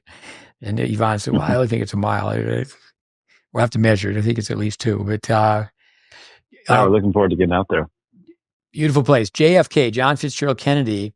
I know before I was in high school, I could do 60 push-ups in a minute, because there was a 1-minute test. But it was a presidential fitness test, yeah. Yeah, and then the highest level, it wasn't, they didn't challenge the girls like they should have back in the day. It wasn't fair for girls. But I was telling somebody just recently that it was a bonus, but the goal was when you were a high school senior that you could walk a mile, 4 laps, carrying somebody piggyback who was within 10 pounds of your weight. There's a big influence from the soldiers coming back from World War II. So for young kids like myself, I remember going to a camp where every morning you had to make your bed, and the counselors would come by and throw a quarter on the bed. And if the quarter would bounce off the sheet, your team wasn't penalized. If they were penalized, you were paying in push-ups and sit-ups. And, I think that went away where I know I bought into that at one point. And I think there's a lot of truth to it, is that you don't want to make exercises a punishment. Hey, take a lap. Hey, take a lap. But it does work. It does work. And say, okay, hey, in ice hockey, they call it a bag skate. That means that they're going to skate you so hard that someone's going to get a bag and vomit. But no, JFK, there was 4 exercises. One was agility with your feet. But the other 3, how many push-ups in a minute, how many sit-ups in a minute, and how many squat thrusts in a minute. And everybody in the country took the test. But, I can remember I grew up in a small town where, the high school football coach, he was a PE teacher. Towards the end of his career, he became the athletic director. But in the summertime, he ran the park where we all played Little League baseball. And, we all showed up on bicycles, and it was just a different time. And, parents, they didn't have to be so concerned, where their kids were. Andy, you spent a lot of time at that place. We had Happy Lane. We had a place where we put this huge white fence around a 10-acre plot of land. And the parents really loved that because they just knew, okay, it was like a big playpen. But so I think, the toughest step for a run is the first step out the door. I think while we're on exercise, I know this is a pet peeve of mine, is that I've heard so many tennis teachers or so many tennis players say, long distance running is bad for tennis. It's not sport specific, but come on, to go run 3 miles is nothing. It's absolutely nothing. Most junior tennis players in America, that is a major feat for them to go run 3 miles. Good for mental toughness as well. Yeah. But no, I think for our listeners, exercise, just incorporate it from the get-go. And, tennis, run, hit, compete. I like the breakdown of mind, mobility, mechanics. That sums it up, those 3 words. This is going to be tough, Yvonne, because we're going to talk about enjoyment, which I also sometimes call entertainment, but these 2 guys have 0 personality. How do you guys do it by not having any sense of humor? How do you bring fun into your lessons, guys? Bribery, just pay them off for good reviews. But no, I mean, you both, I think you had that from the get-go right? That you guys have the ability to make people, laugh and have fun. That's, you do have to be the mood setter with that. You have to set the tone. It's like, okay, this is not lighthearted right now. It's not hit and giggle. It's like, okay, clap the hands or blow the whistles, and it's not. You do have to have somebody who's can loosen up and, like, say, in the locker room. I mean, there's a time and a place for everything, right? And the timing of everything, but I can tell you, I mean, one last thing about exercise, as it relates, we talked about it relating to students, and Andy kind of was probing you there on your fitness. I mean, to me, the exercise from the coach's end to stay fit, healthy, be a good ambassador to the sport for the people that were around. And I think it also, staying fit and healthy allows you to stay on the court. And to me, that's been a primary, to stay on the court and stay in the sport. And, the kids, I think, so it's obvious they're playing the sport competitively, many of them with high goals, and they need to be all in on the fitness end and the exercise. And we need to provide the vehicle for it. But then I think on our end, as coaches, we need to make sure that our bodies can sustain kind of, on-court time that we need to have in order to actually make our role effective. Because I think that this career path can lead to somewhat of a sedentary life for a tennis coach if you're not careful. Yeah. 100%. I mean, best way just to be an example, right? If you can do double jumps, then, your students are going to be inspired to do it as well. Right. Well, I think to be consistent, I know we went out, Andy, you helped out. We went to Memphis to help a nonprofit. Yeah. We were there 24 months. I was there 21 months. And it was great. I went to the gym every day, and it was this huge gym it was $15 a month. And Coach Ilya, who's been on the podcast, it was so funny. He got kicked out because he could not coach. I would just meet with the players where you go in and say, this is what you need to do. And because there weren't personal trainers were not allowed. It was $15 a month to go into this beautiful gym. That was one of the policies. So they actually warned Ilya 3 times. I was laughing so hard. So I'm the senior citizen, and they call me in and they go, he's out. And because it was a compliment to him, he could not coach. But I remember at that time, there was this kid, Rush Ganji, who I know you spent a lot of time with Andy. And I remember going, and I think it's really brain memory. It's all what you're used to. Is like, hey, Rush, let's go some push-ups. And it's just like, who can do 50? But I think back of Dave and I on an interim basis, I did it 2 different times. But one time when Dave was there, it was Dave Anderson, Craig Kiley. So we ran the tennis team on an interim basis. And if you remember, Dave, I did the abs every day. And I would, I was in my 30s, and it was just like, but the way I was trained as an athlete in the 60s was a lot tougher than the way we were in the 80s. So it was already breaking down then. But here's a story on laughter, because Anderson, there's a time to laugh, not a time not to laugh. So I'll set the stage. So I didn't do this from the get-go, but the longer I was at this program, a 2-year program, the students would come in, and I basically had 2 type of students: those that had zero confidence, and those that were a little cocky. And I would have Dave in the little cocky group. So Anderson comes in. I thought I was in between. So anyway, I had a really soft-spoken guy, Steve Young, who was with us for 5 years. So Young's job was you would rotate into this small room, and you pulled out from the hat one of the essential strokes, and you were put up on a little stage, and you had to film. And it just happened to be, I walked in when Anderson is first few days where he's on campus, he's a freshman. And Anderson had to do his 3 minutes on, I don't know what he picked out, backhand or whatever. And so 3 minutes is a long time. So then Anderson tried to use his humor, and I had to reprimand him for the first time. Anderson. I think it was rigged. I think I actually got the half volley. if I remember correctly, it was the half volley when I had to get up there and demo. I never saw another person pull the half volley out of the hat. Everybody else had forehand, backhand, or serve or something, and I'm like, half volley. I'm pretty sure. I went to the AD about it.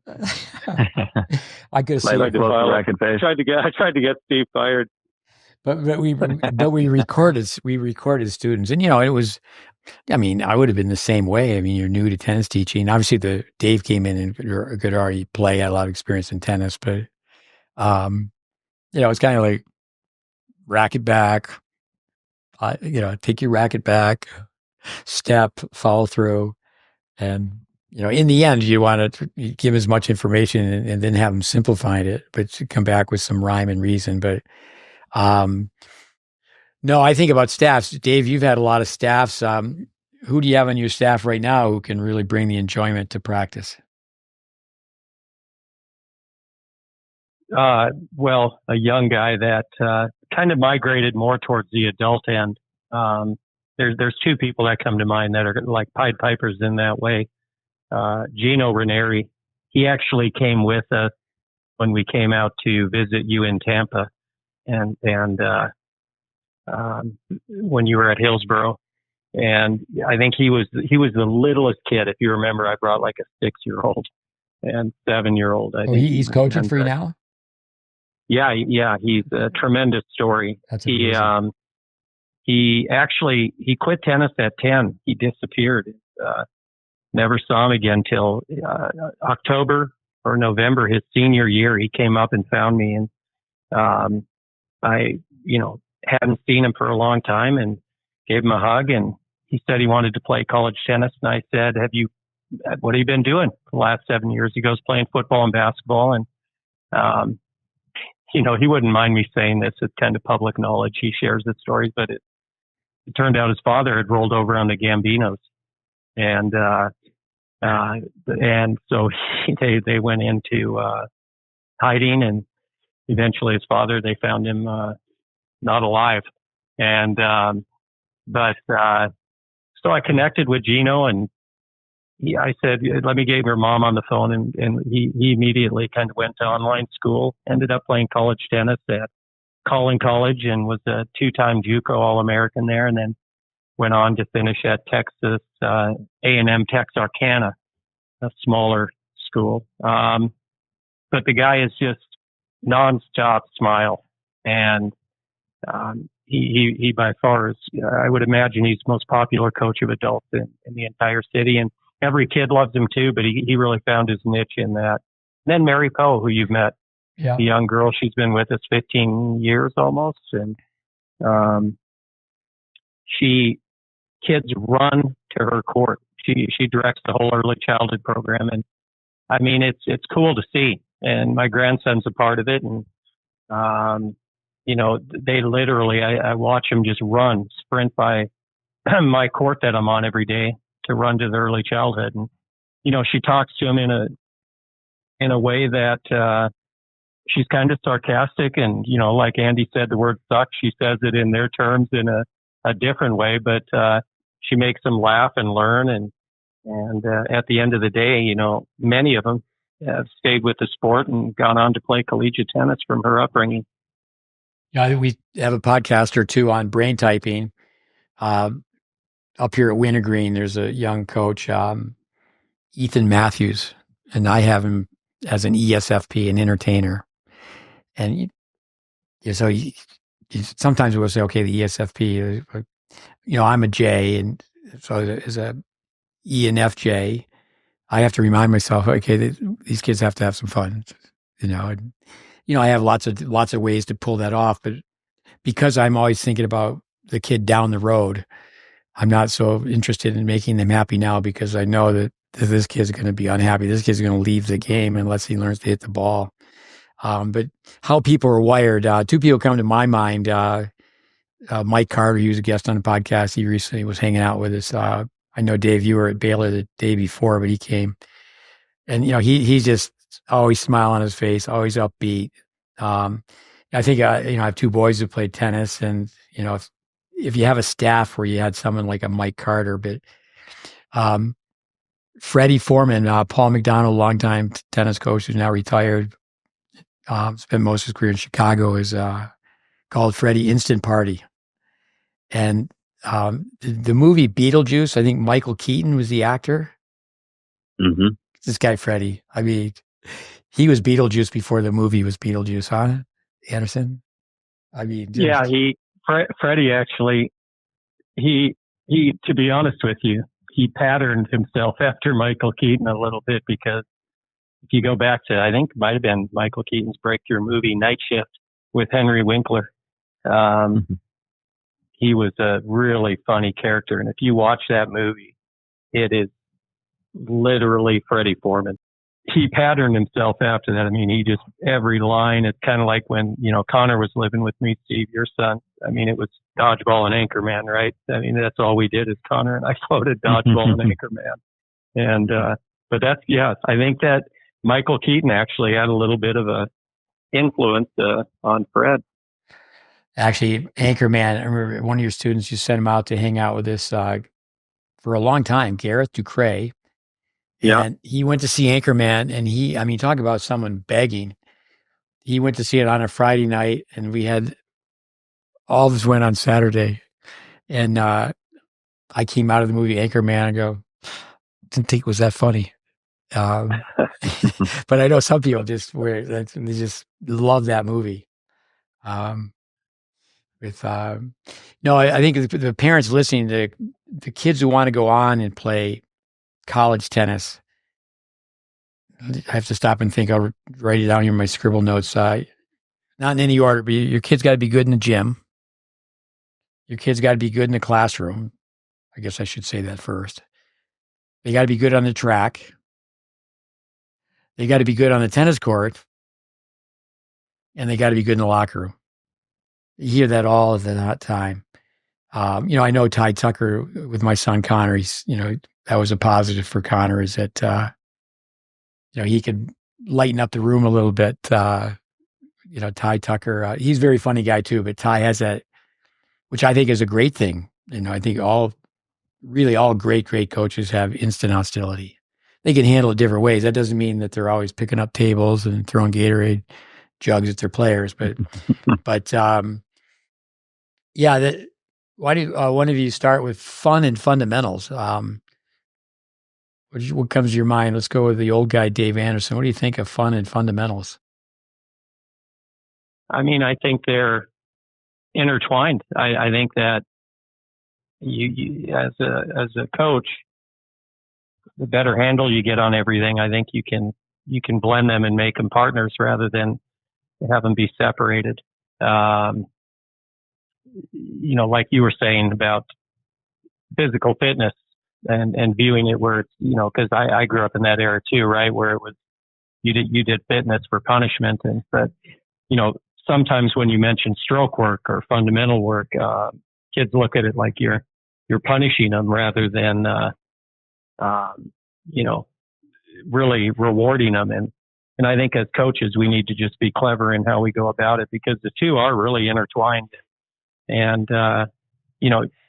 whether it's simple toss or hitter drills, just being creative and having, 4 courts in a row, and you have people doing it in an alley, and there's a bag set at the back 9 and they have to get up over it in the alley for a point, and then you rotate King of the Mountain that way. I mean, you can do a million different things to spice it up and still make it unbelievably productive but fun. Because ultimately, every ball that is hit, you want to, I think, blend every aspect of the sport. You want to have a mental component. You want to have a physical component. You want to have a tactical / target, and then the technique as well. And I think the more you can intertwine those 4 elements into everything we do right from the get-go, obviously, it makes it easier then to convince kids, hey, this could be a little bit shorter on your backswing, and that's why you're not able to hit the alley, because you're pulling the swing side to side rather than like a swing set going in and out or up and down like that. But that's kind of how I look at it. And we do a lot of serve work, and you know, different progressions, et cetera. And then we try to have kids finish with this Roger Federer, we call it, just to keep his name alive forever. And, you know, it's basically horse, 4 targets, and they play Roger Federer at the end of the serve workouts. You know, we put a wide deuce, T ad, and then a wide ad, and you get one serve, and you know, you get the letter. You're trying to spell Roger Federer rather than, you know. So if you hit a serve and you're 5 feet away, and I hit the serve and I'm 2 feet away from the cone, whether it's in or out, I get the R. And so you're trying to just spell Roger Federer. But got to keep his name alive. You know, when I'm already tired of, you know, when I throw out a Stefan Edberg or even Agassi sometimes, and kids are looking at me like I'm speaking Mandarin. And so hopefully we can keep the Fed's name alive forever.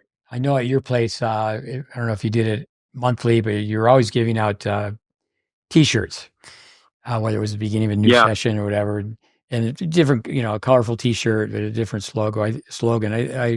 There's so many, no complaints, no excuses, but I like the one, hate me now, love me later, you know, but with fundamentals. My wife's was the favorite. You know, she did it in calligraphy on our house in Allen in the weight room when Connor was there. Right. Yeah. Nothing will work unless you do. Yeah. There you go. Yeah. That was my favorite. But no, to put the fun in fundamentals, I mean, Burwash used to always say it's the personality of the coach. You got to be creative, and you can, you know, it's like drop hitting balls. You can make it a competition, where, you know, move up, move down. Lightning ball. This is a funny story. Basically ultimate Frisbee with a tennis ball. So best to play on athletic field. If you end up playing on hard courts, you know, somebody can get hurt. So many years ago, David was told by the upper management, someone got hurt a little bit, and he's told we cannot play lightning ball anymore. So David brings everybody in and goes, we got a new game. It's called Thunderball. Yeah, it's a lot like lightning ball, but it's called Thunderball. Sometimes you just have to bend the rules. Yeah, right. And the kid wasn't hurt that bad. It was a minor surgery to his knee. But he's got two. He's got 2 of them, and it's a long ways from his heart. That's how it goes. Yeah, he was young. He'll recover. He was young, but we actually brought it back, and just recently here again, and like I'm getting. That reminds me, I got to order off Amazon. You know, get the jerseys, the mesh jerseys, because it's coming back strong. Friday morning, 6 a.m. Boy, does that pick the mood up. It's unbelievable. And the kid, you know, we start at 7, but there's a small group that just kind of, hey, you're part of a special group. There's no extra charge. You come at 6, and there's about 8, 10 kids. And, but boy, lightning ball on Friday. The minute they hear me say, pull the curtains, and you know, some Fridays I don't do, but when I say pull the curtains, they know that we're spreading out for it. I mean, it goes from a 0 to a 10. Well, with our listeners, with lightning ball, if you get some people that have played the game for a while, you can get into zone coverage. I mean, it becomes really fun to watch, and it's great fitness. And the nice thing about that, I always think of Roddick and Marty Fish, where, you know, towards the end of their high school years, they played basketball, and there's so many different ways to have fun to get fit. But there's a clip of you, Andy, teaching a PE class. That to me, people say, yeah, it's a YouTube clip. We'll have to dig it out and put it up on Facebook. With people ask me my favorite type of tennis teaching, I go PE classes. You know, the kids come out, they just want the credit, and it's actually so easy. They're not so easy to get them to hit the ball better because they're not hung up on, you know, when's my next tournament? What's my UTR? Who's the UTR? Who's in my group? But with, you know, I think of, you know, how people get people to have fun. I would say the way Welby Van Horn was wired, his people, they would have fun because, you know, he would get them playing mini tennis, but he taught them how to hit the ball really well. And if you can teach people to hit the ball really well, the fun begins. They have to really pay their dues in the beginning. Vandermeer and Braden, they just, they were entertainers as well. Up here, speaking of t-shirts, up here in the mountains, they try to do anything to diversify to get people to come up, and because it's a very short ski season up here. Beautiful facilities, like say the amenities for tennis, for golf.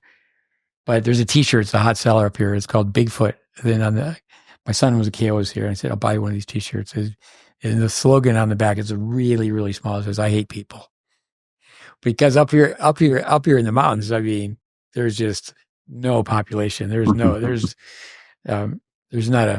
are a few stop signs, but there's not one traffic light. It's pretty nice where you can live someplace where there's not a traffic light. So I do think, let's wrap it up where you got to put these 3 E's together. So at the end of a lesson, the tennis teacher, we're the 3 E's conquered. Let's go with the young guy first. You make a comment, and then we'll go. Why don't we do it chronologically? We'll go in age. So you go first, Ivan. Wrap this thing up. I want to turn it back over to you, Steve, if you can tell a story, which I think is a really great story of how you got your 2 boys to have a good throwing motion where they were playing with a ball of socks, and you go 1, 2, 3. If you could tell that. Yeah. So Dave's grandkids, you take balls of socks, and it's like a Nerf ball. It's like a foam ball, and then you have a sock fight. And you're not going to get hurt throwing socks at each other. So what you have to do is you have to, so they got to take the 2 socks, one in the left hand, one in the right hand. They got to collide them 3 times. They got to hit them together 3 times. But when they're, really young, is that the game is, okay, you got to put the ball on your head to then throw it. So now they got their hand where it's like comb the hair action. And then, so, it's a, early childhood development, 3, 4, 5-year-olds playing a version of dodgeball, and they don't care how they're throwing; they just care how they're hitting. With that reminds me of a story with Jim Klein, who was a longtime tennis techer. He's actually Ryan Reedy, was trained by Jim. I mean, I spent time with Ryan when he was younger. He has 2-minute tennis. So I probably shouldn't put this out there for public knowledge, but Jim Klein, he would bring groups and they would go to paintball, right? Well, I'm thinking, I never went. I go, come on, guys, you're going to go shoot paint at each other? And, so I knew it was like everybody's saying, wear long sleeves, wear long pants. So it stings a little bit. So Jim Klein goes, and this is for several years in a row, and he always wins. I guess with what's going on with guns, it's not really that funny a story. You think about guns, but so I said, Klein, how do you always win? He goes, I just shoot everybody. He goes, it doesn't matter if you're on my team or not, I'm going to shoot you. But capture the flag, but then you're just going to take everybody out. Yeah. So that's Yvonne. He get through that. That reminds me, when I was a young kid and we were in grade school, like 2nd grade, and we're learning how to answer the telephone. And we're all nervous, right? It's in a classroom setting. You have to pick up the phone. Hello, may I take a message? They're just teaching young kids how to answer the phone, which I don't know if they do that anymore. But this kid I went to school with, he picked up the phone, and it was so great. He said, I'm sorry, wrong number. And they just sat down. The woman says, yeah, that's how you do it. I go, gee, I wish I thought of that. But okay, Andy, how do we tie all these 3 E's together? Education, execution, experiment, or emergency, exploitation. Yeah. No, I think if you're going to have a tennis lesson, you want to have some planning. If you'd have a theme, what do you want your student to learn, and have that plan. And then obviously you can do drills to get people moving. The fun factor, you guys touched upon it. The personality of the pro, I always see the big time. Energy would be a big word, I would say. You just have to be able to bring energy. I always think, if I'm having fun teaching, then most likely they're having fun, unless you're making jokes at their expense or something. But, if you're having fun, if you're enjoying the lesson, then chances are your student is as well. Implementing, Dave mentioned about it, target and a score. As soon as you bring in a target, it's, especially with, really any age, any level, if you have a target and a score, you're going to motivate people. It becomes so much more fun. Obviously, whenever games are involved, it's fun, but you can make a game out of anything you're working on technically just by adding a simple target and a score, or just saying, hey, you've got to hold on balance. You have to show me the 3H balance, or you don't get the point. There's just different ways to be creative with that. But that, Vic Braden's motto, I've tried to adopt, laugh and win. And there's science behind that. When you're having fun, the signal from your brain to your muscles comes down clean. And when you're not, it doesn't, so you play worse. And you just have to have an environment where, obviously it's safe, but where you're open and you're free to make mistakes because people are going to be insecure about how crummy they look, especially trying new things. So you have to have that environment where, hey, you're free to make mistakes, just enjoy the process.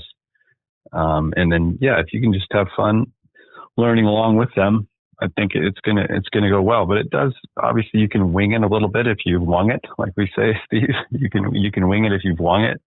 Experience, you can adapt to things depending on how things are going. But if you can have a plan going in, here's what I want them to learn today. Here's maybe some of the drills we can do to implement it or work on movement, and then just try to enjoy the process.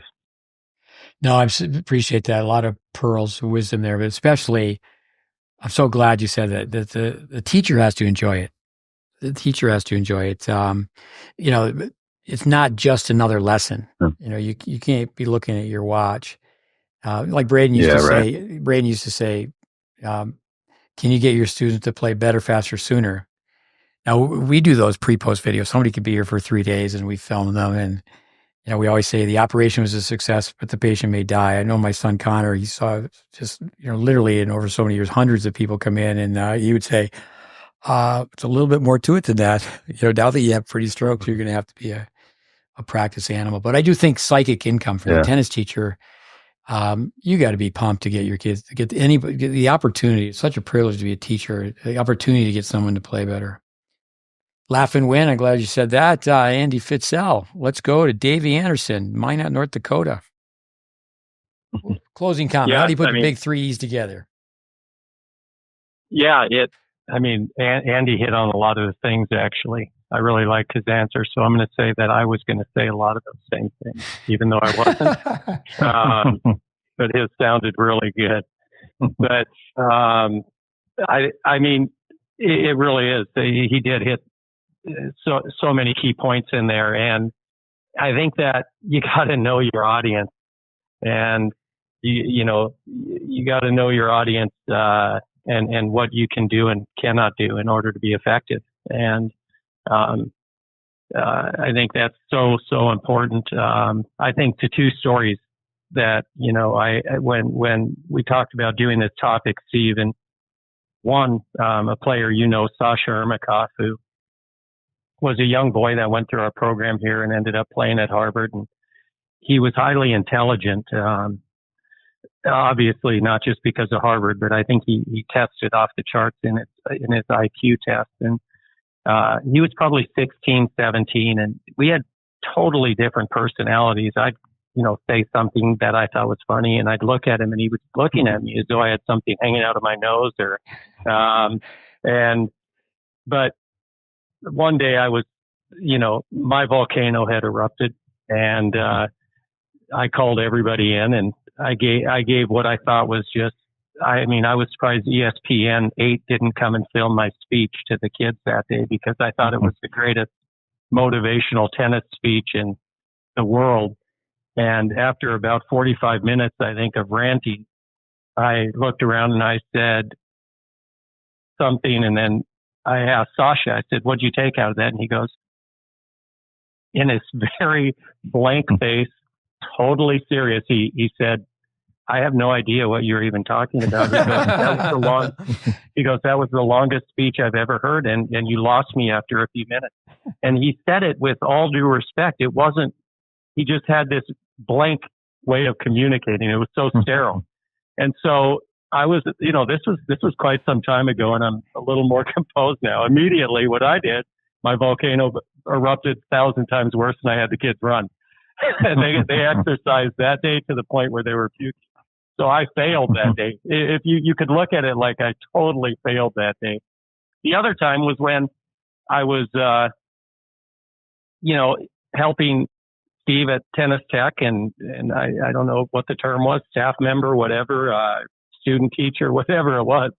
But I know, Steve, you had something you had to do, and then you said you wanted me to teach Ken dance, who was in the high up in the administrative level at Tyler Junior College, and I was going to teach Ken dance a lesson in front of the evening lab of 80, 100 kids that were really like me, that were just trying to become tennis teachers. And so I thought, okay, the cat's away, the mouse will play, Steve's gone. I'm gonna show these kids how much I know. And I mean, somehow, as you would know, those of you that know Steve, he had stuck back in and was observing. And I thought I taught this unbelievable lesson to Ken Dance, who was about a 3-5 men's player, probably in his 50s, and I guess I would imagine maybe late 50s. And I think he hit 3 balls. And I remember after the lesson, I looked over at Steve, and it took me about a millisecond. The ball's on the strings longer than it took me to realize I'm in big trouble. And that night, you had me just pull all the baskets out and feed balls to counts. Nobody was around. It was like that was my learning of that. And that lesson, though, really hit me, because I failed there, and I'm not even sure if I hit one of these. I thought I hit the education-y, and I used big words. And I thought, that I used fancy terms like kinetic chain and this and that. But it was a failure. And that's why I think it's so important we have this podcast, because we got to make sure that we're hitting our mark in those things, and that it's being properly distributed throughout the audience that we're dealing with at the time, and the goals of those people in the audience that we're dealing with. Anyways, those two things really come to mind, because they were epic failures that really helped me a lot understand that I'm better off sometimes just keeping my mouth shut and feeding balls. Yeah, I got to toughen up a little bit. I don't do that anymore. I remember Brian Wilson, not Brian Wilson of the Beach Boys, but Brian Wilson. Actually, he's a very good tennis player. He played at Illinois. He won the NCAAs with Rajiv Ram, and he had to spend some time with me, based on his academic situation and such. So I gave him a choice. He was playing pro tennis. This wasn't his first visit, so he's playing pro tennis. And I said, I'll tell you what, I'll put you up another night, either at my house or one of the apartments we have, and we'll give you a ride to the airport, or you can just leave now. You have to call a cab and check into a hotel. Like, which one do you want to do? I said, I'll do the one where you guys are going to give me a place to stay, and I don't have to call a cab. I said, okay, but there's another part of that deal. I said, see those 3 baskets over there? This is what you have to do with all 3 of those baskets. And he struggled with his serve. He had to really make some changes on his serve. Yeah. But, just tell someone, okay, there's, see all those balls over there. I said, go get every ball over there. Just feed every ball. That's what we need to go back to, a little bit tougher punishment. I'm glad that you said, Dave, so many things, just like Andy in the last comment. But with Know Your Audience, one thing about Vic Braden, when he would be talking about the serve, he would use the pronoun we. This is what we do. This is what we toads do. Like, we're not on the tour. And that was so much better than saying, well, this is what you do. And so he would put himself, and a good comedian is going to talk about having some fun, is you're going to have, pick on yourself a little bit. My son, Mikhail, like everybody, likes to laugh. And remember one time he asked me if I had ever heard of Don Rickles. And I just said, you hockey puck. One time when Vic came to visit, he would come on a Friday, Saturday, Sunday. And I remember trying to get as many people to come. I remember one time I was competing with a Kingston Trio, and I said I hadn't heard of Kingston Trio since my brother was playing records of the Kingston Trio, but they were in Tyler, Texas. So you always have competition. I want to get as many people to come.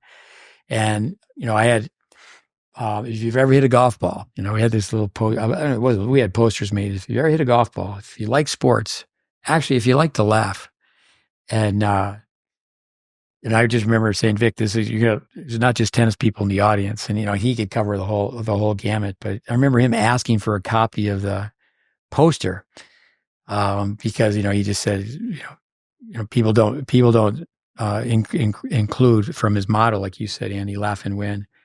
I think one thing with the Bryan brothers, I think the 3 E's, if you were to accomplish the 3 E's in the first 3 minutes, they got to have fun the first 3 minutes, and they've got to exercise in the first 3 minutes, and they've got to learn something in the first 3 minutes.